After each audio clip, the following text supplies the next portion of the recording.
Hello everyone. It's James again. And today I want to talk about something very important. And that's why we fall back into narcissistic abuse again. And how this usually ties into our first dealings with someone. And what we are used to compared to what we have learned. And why this is all important. First off, I want to say, it's a big step to realize that you were narcissistically abused and doing the self-work to fix your life. So you can better avoid these evil people. It's even a bigger step to realize that you grew up in such a home. And most of the people surrounding you your entire life were or are narcissists. And you are now doing the self-work to get away from such so-called people. But here's the thing. It's like going to fire safety class. And learning practical step-by-step techniques. And then a week later you find yourself confronted with a fire situation where you need to use your training under pressure. Now why am I saying this? I've had a few instances with women I've met. And they seemed to be nice. And the first time hanging out seemed to go well. But there was no typical love bombing during or after. And though we say we don't want the love bombing, it's weird to not have it done, if that makes sense. And what this can do is make the person that is used to being love bombed but that isn't getting it, to do the love bombing themselves. Which, if this person is normal and well adjusted, will get scared and probably will distance themselves from such a person. And if they have at least bare minimum narcissistic traits, they might take advantage of such a person because they see they are needy and vulnerable. So in one instance, this one lady was nice, but with no love bombing at all. Things were very casual. Nothing but friendly hanging out. Nothing more. Nothing less. Another woman I had met prior was the same way. But would be very spotty with her communication, if that makes sense. And I kind of felt like I was being tested to see if I would seek her out when her communication would drop off at times. Again, she was nice. However, things seemed a bit off, if that makes sense. But what's interesting is, I noticed something very important about myself in such an instance. Maybe years ago I might have sought out more communication with such a person, placing myself in their hands and in a lower position. But in this instance, I didn't do that. However, I noticed a weird feeling of not feeling happy, or the brain tingle we feel like when being love bombed. I did in both instances hold back. I was friendly and nice, but not overly so. I didn't overshare but engaged in friendly conversation. But at the end of it all, I noticed the weird feeling that I felt. And that was deep down inside I was hoping for something better, is the honest way of putting it. And sometimes it's just not like that. Now, is it possible in these instances at least one of the ladies was being cautious? Yes.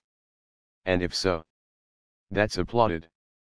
But is it also possible they were a narcissist, or they had narcissist traits, hoping to see if they could get me to chase them?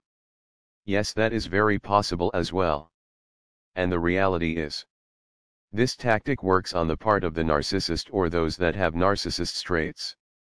They know by putting a little bait out there. Those that pursue hard are usually damaged and easy targets. Those that don't pursue hard are too much work for the narcissist in some, not all, but in some cases. And this is the same no matter if you are a man or woman. We all find ourselves in such situations.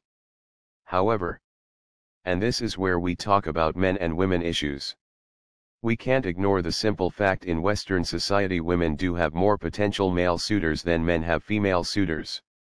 This is just the reality we live in. And this activity of dropping bait and seeing who will chase it is not only common but a taught way for many women to get men that are trainable and easy to manipulate. Now, this is all the same tactic. No matter it be a narcissist man doing this to a narcissist woman, or a narcissist woman doing this to a narcissist man. The only difference is this is something that is seen as normal and accepted behavior in our society when a woman does this testing and manipulation to a man. But with that being said, no matter if you are a man or woman, and you know that you are prone to attracting narcissists. Or you've had a fair share of narcissists in your life. When you think about calling someone or texting them, and you feel like you are maybe falling into a trap of being needy, step back and examine why. Now, is it okay to text someone, especially someone you went on a date or two with? Sure. This is normal. But does it have to be an everyday thing, especially when you don't know them very well? No, it doesn't. Now, if they take super long times to respond, or they are in the middle of a normal and good conversation and they just stop talking to you right in the middle, is it possible they got busy? Sure. But if this happens a few times and each and every time you contact them back like a lost puppy eager for a friend, they will take stock and notice this, regardless if they are a narcissist or not. Because someone that is well adjusted will feel this relationship isn't reciprocal and they will move on to one that is. But the real reason I think many narcissistic abuse victims that are in recovery don't understand about themselves is they contact this person that they are in a one-sided relationship with, is because they are so used to the love bombing. Because it's all they know. And they aren't getting it. They know it's a red flag. They know it's bad. But it's all they know. The truth of the matter is normal healthy relationships aren't full of extremes. But they are reciprocal. And when we walk away from a meeting without sparks shooting off in our mind, we find ourselves trying to set the stage for this to happen. And that can lead us right into the hands of a narcissist, or someone that is capable of narcissistic tendencies. However, what we should be doing is, after first meetings with new people, is to sit back, reflect, and self-examine. To not overthink, but sit back for a moment and self-examine. If the contact within that week is a bit too much and a bit too fast, you know what's wrong right off the bat. But if it's slow yet not reciprocal, then you know that's a problem as well. Heck, if it's fast and not reciprocal, you know that's a problem just the same.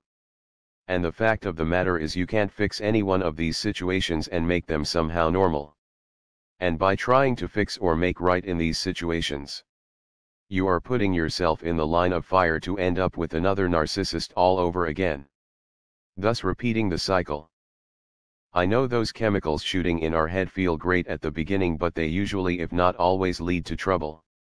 Especially if we force such things by putting ourselves in such situations because it's what feels comfortable to us, though we know it's wrong. Because it can be difficult to wait for normal when you are alone. And it's so easy to make excuses for something bad and pretend that it's good, just so we can be around someone else. So reflect. Take your time. And slow things down when dealing with new people or people that have been in your life for a long time.